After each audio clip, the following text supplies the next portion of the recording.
you arrived at the packaging stand now, and the purpose of this application is to produce this kind of boxes which are printed and personalized. Personalization is done with a very easy to use but powerful application which is called Print Shop Mail.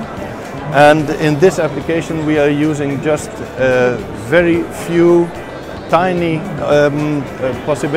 properties of this powerful application.